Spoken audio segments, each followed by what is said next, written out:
La vérité, c'est que dans la vie quotidienne, les maths ne servent à rien. Les maths ne servent à rien. Bonjour à tous. Il y a tout juste 20 ans, Brin et Page découvraient l'algorithme PageRank. 2 ans plus tard, ils fondaient la compagnie Google. Cet algorithme PageRank est basé sur un principe très simple des chaînes de Markov. C'est ce principe qui a fait l'objet du concours central PSI 2021 et dont nous parlons aujourd'hui.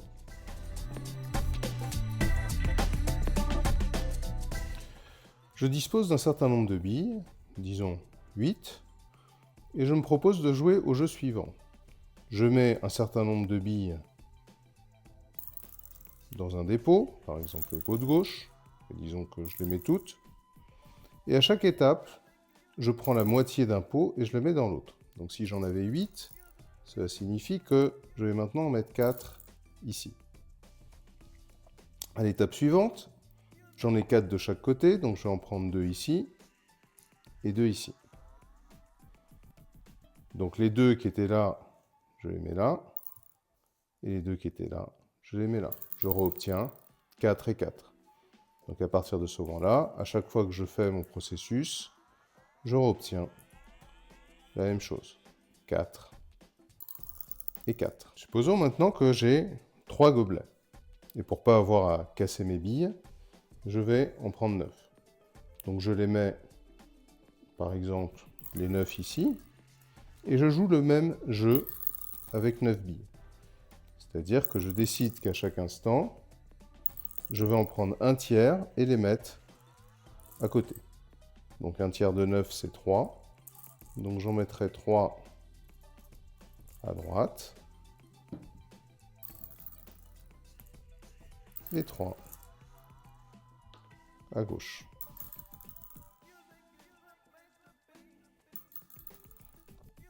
À l'étape suivante, je prends un tiers que je vais mettre à droite, un tiers que je vais mettre à gauche. Et pareil pour les autres.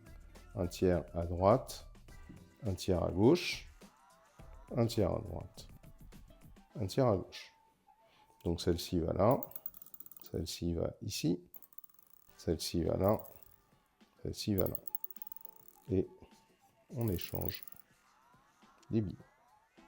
Donc à l'étape suivante, à nouveau, on se retrouve avec une configuration de 3 billes par pot. Ce sera comme ça à chaque fois. Je vais représenter chacun de mes gobelets comme un sommet d'un graphe. Donc dans le premier exemple, j'avais 2 gobelets et je transférais à chaque étape la moitié vers l'autre gobelet et j'en gardais la moitié. Donc j'obtiens un graphe comme ceci. À ce graphe, je vais associer une matrice où je mets les probabilités de transition. Donc, partant de l'état 1, 0, j'avais mis toutes mes billes à gauche. J'ai obtenu ensuite un demi, un demi. Donc, il est classique dans la théorie des graphes de Markov, des chaînes de Markov, de multiplier des lignes par la matrice, plutôt que des matrices par des colonnes comme on en a l'habitude. Vous comprendrez pourquoi en faisant le sujet central. C'est une façon de manipuler à la fois la matrice et sa transposée. Dans mon deuxième exemple, j'avais 3 sommets et je prenais à chaque fois un tiers des éléments que j'amenais vers le suivant.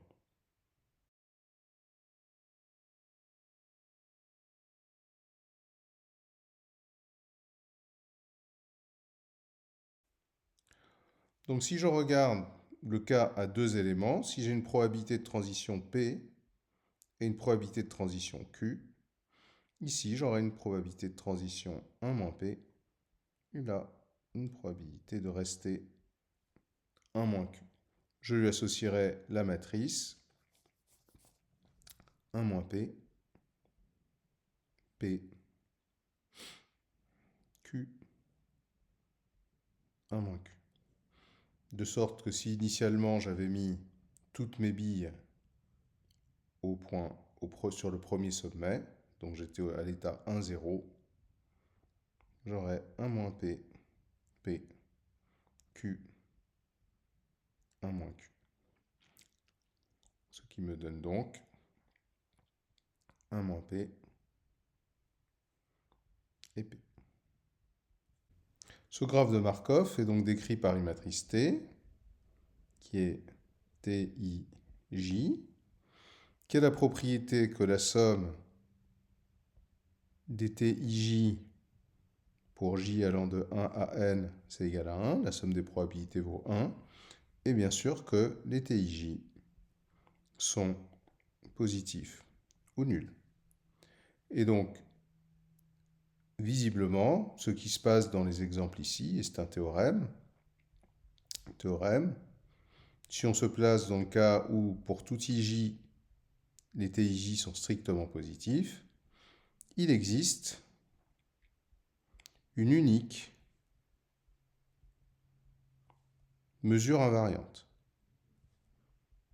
Une unique mesure invariante, c'est-à-dire un vecteur P1, Pn qui vérifie que P appliqué à T, ça reste égal à P.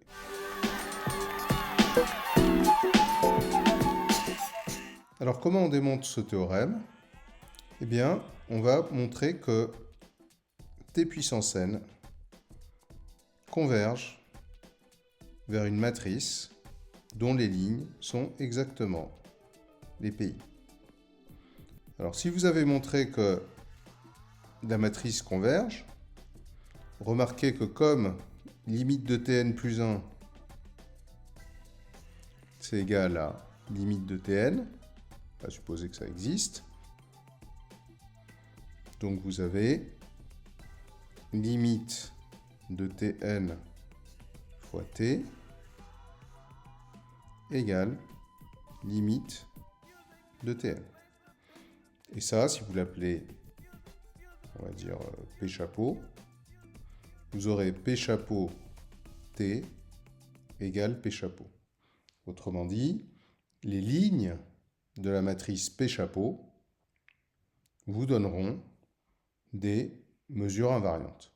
Donc si elle est unique, ça impliquera en particulier que toutes ces lignes sont égales. Donc vous voyez, on est ramené à un problème d'algèbre linéaire qui est de dire quand est-ce que la matrice de transition va avoir une limite. Et ça dépend du spectre. Donc ce que vous montrerez dans le sujet, c'est que le spectre d'une stochastique dont tous les coefficients sont positifs, il est très simple. Toutes les valeurs sont contenues à l'intérieur du disque unité, sauf une valeur qui est égale à 1 et qui existe toujours. Donc c'est de la forme singleton 1, réunion de lambda 1, lambda k, avec les lambda i qui appartiennent au disque unité ouvert.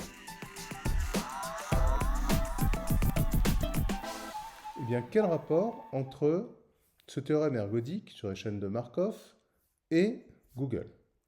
Eh bien, nous allons modéliser Internet par un graphe de Markov. Les sommets seront les pages Internet. Une arête entre deux pages Internet signifie bien évidemment qu'il y a un lien. Maintenant, que veut dire qu'il y a une certaine probabilité de l'un vers l'autre? Eh bien, c'est tout simplement la probabilité qu'un utilisateur aille de la page A à la page B. Donc, on obtient ainsi un graphe de Markov. Maintenant, ce graphe de Markov admet, on l'a vu, une mesure invariante. Cette mesure invariante va nous donner des nombres, et ces nombres seront tout simplement la pertinence de la page web. Ainsi, par un théorème de mathématiques très simple, Google a fondé un véritable empire. Les maths ne servent à rien. Les maths ne servent à rien. Les maths ne servent à rien.